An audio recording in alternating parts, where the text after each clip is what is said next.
अस्सलाम वालेकुम dear learners. आज हमारा टॉपिक है 2.4 रिलेटिव एटॉमिक मास।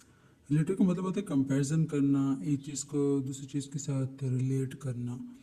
तो जब से एटम की एग्जिस्टेंस हुई है या एटम्स को रिकॉग्नाइज किया साइंटिस्ट ने, केमिस्ट ने, तो ये ट्राई कर रही थी कि कोई मेथड होता है जिसके ज़रिए से हम इनके जो डिफरेंट मैसेज हैं उनको कंपेयर कर सकते, एक एटम के दूसरे एटम के जो मैसेज का डिफरेंस होता है उसको कंपेयर कर सकते। तो इसके लिए ज़रूरी था, ये ज़रूरी क्यों था? क्योंकि अगर हम रिलेटिव एटॉमिक मैसेज के बगैर जो एटम होते हैं, ठीक है, उसका हम एटॉमिक मैस वगैरह का नहीं अंदाज़ा लगा सकते।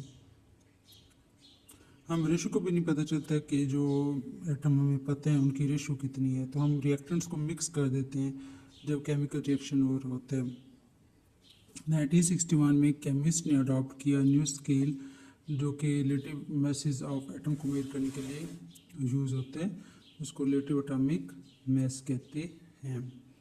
अब इस यूनिट के बारे में हम पढ़ते हैं। इस यूनिट में क्या है कि जो यूनिट मैस होता है ऑन द स्केल 1/12 है, ठीक है, of the mass of lighter isotope. Lighter isotope as an example 12 को लेते हैं, मतलब 12 को एज अ स्टैंडर्ड ले लेते हैं। जिस तरह कि जब एग्ज़ाम्स होते हैं तो यूजुअली जो पेपर होता है उसमें 100 मार्क्स को एज अ स्टैंडर्ड कंसिडर करते हैं। तो इस केस में जो रिलेटिव एटॉमिक मास है उसमें कार्बन को एज अ स्टैंडर्ड लिया है। जो मास है वन एटम ऑफ कार्बन, ठीक है, स्केल पर एग्जैक्टली 12 है, और जो मास होता है दूसरे एटम का उसको मेजर करते हैं इसके साथ रिलेट करके। जो रिलेटिव एटॉमिक मास होता है एलिमेंट का, उसको हम डिफाइन करते हैं mass of an atom of that element relative to the mass of light isotope of carbon taken as 12। तो रिलेटिव एटॉमिक मास जो होते हैं एलिमेंट के, उसको एक्सप्रेस करते हैं एटॉमिक मास यूनिट में, जिसको शॉर्ट फॉर्म में AMU कहते हैं। उसको हम डिफाइन करते हैं 1/12 the mass of atom of carbon. तो 1 AMU इक्वल है 1.63737 exponential -27 kg kilogram. For example जो mass one atom of hydrogen तो वो -1 है या 1 है। One atomic mass scale is 1.007 AMU। Similarly जो मास होगा वन एटम ऑफ सल्फर का तो वो 32 होगा, और 32 उसका होगा ना 31.972 AMU में उसका आ जाएगा, which is relative atomic mass. Calculation of relative atomic mass from isotopic abundance. किस तरह से कैलकुलेट करते हैं रिलेटिव एटॉमिक मास को आइसोटोपिक अबंडेंस जब होता? तो एलिमेंट यूजुअली कंसिस्ट होते हैं फ्यू डिफरेंट आइसोटोप्स पे, उनके डिफरेंट मास नंबर होते हैं। जो मास नंबर हैं उसको रिलेटिव आइसोटोपिक मासेस कहते हैं। तो जो हर आइसोटोप होते हैं, ठीक है, उसकी अपनी नेचुरली अकरिंग अबंडेंस होती है जिसको आइसोटोपिक अबंडेंस कहते हैं। अबंडेंस का मतलब होता है ज़्यादा होना, वो चीज़ जब ज़्यादा क्वांटिटी में होती है उसके लिए हम अबंडेंस वर्ड यूज़ करते हैं। Relative atomic mass equal to M1P1 plus M2P2 plus M3P3 up to so on divided by 100। जो एलिमेंट क्रिप्टन है कि उसके 5 आइसोटोप्स हैं, तो उनका जो रिलेटिव एटॉमिक मास होगा या आइसोटोपिक अबंडेंस है वो हम देख लेते हैं। ये isotopic abundance of krypton, relative atomic मास 80 है, आइसोटोपिक अबंडेंस 2.0%, और रिलेटिव एटॉमिक मास 82 है। तो इसमें 12.0% फिर 83 है तो 12.0%। ये रिलेटिव आइसोटोपिक मास है, आइसोटोपिक अबंडेंस है, इस फॉर्म में अबंडेंस फॉर्म में पाए जाते हैं। ये आप लोग पढ़ रहे थे पेज नंबर 27।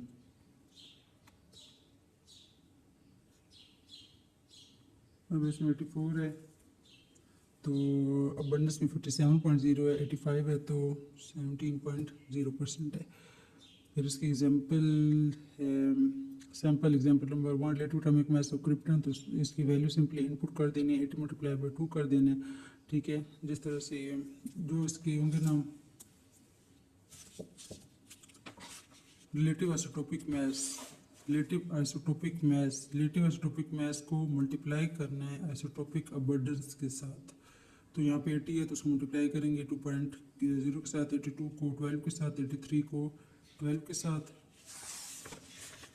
सिमिलरली जो 83 है उसको 12 के साथ, 84 को 57 के साथ,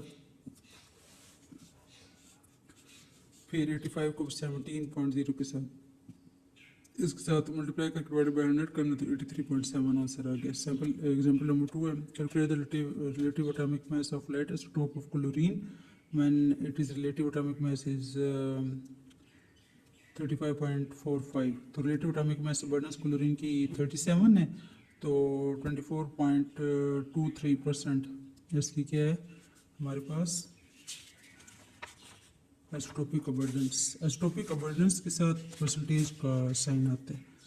तो relative isotopic abundance of light isotope of chlorine is, यहाँ पे कह रहे हैं 35.77% है। Relative atomic mass of chlorine फिर आ जाएगा 35.45, जो कि क्वेश्चन के अंदर गिवन है।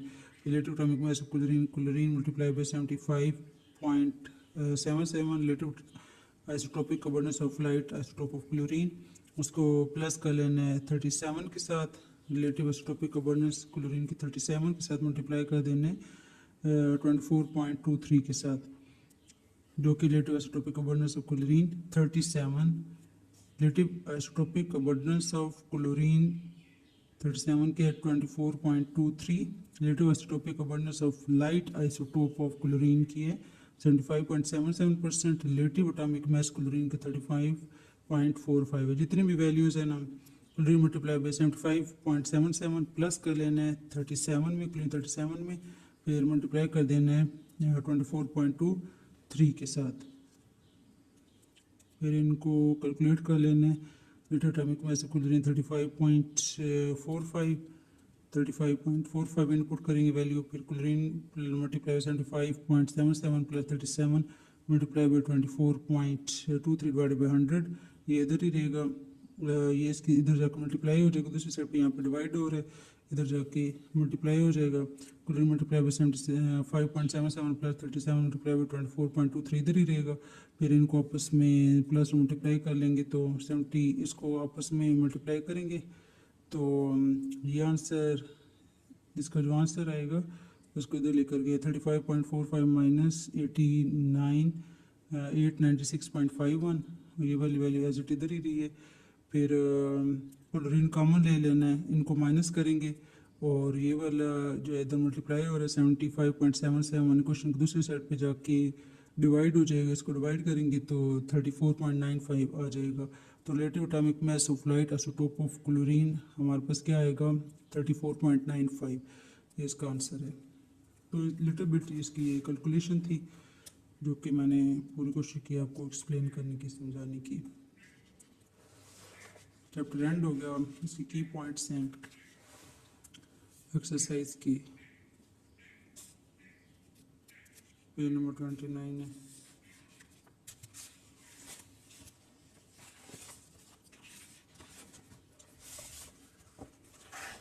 एक्सरसाइज के लिए मैं अलग वीडियो बनाऊंगी इंशाल्लाह, जिस पे एमसीक्यूज भी सॉल्व होंगे और क्वेश्चन के आंसर्स भी होंगे, जिस तरह चैप्टर नंबर 1 की बनाई थी। सिमिलरली चैप्टर नंबर 2 की भी बनाऊंगी।